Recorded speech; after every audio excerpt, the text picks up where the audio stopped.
అన్నదానవి మరి కాలేజీలో ఉన్నప్పుడు 2-3 సార్లు ఎక్కినావు. ఇక చేసుకోమనకి ఏమంటావు చెప్పు. అరే బాబు మీ తాత నా పెంట పెట్టేటట్టున్నాడు ముసలోడు.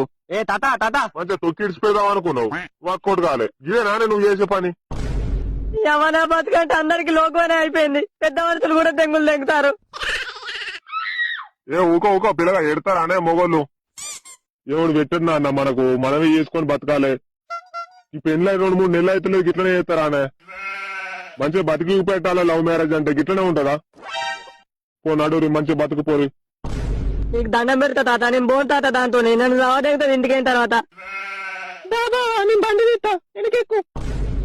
మా నాలుగే అడుపోయింది పెద్ద మనుషులది. నీ తీర్పు గంగలో ఉన్న మెడ నీకు తెచ్చిన వాటిటానా? ఆ బాబు అడిగితాడు తీసుకొని నీ కోటరు. కోట వచ్చింది అలా ఎట్లుందిరా మన పెద్దరికం. ఎవ్వరు ఎట్లా చచ్చినా మంచిదేరా, మనకు మాత్రం తాగుడు ఉండాలి.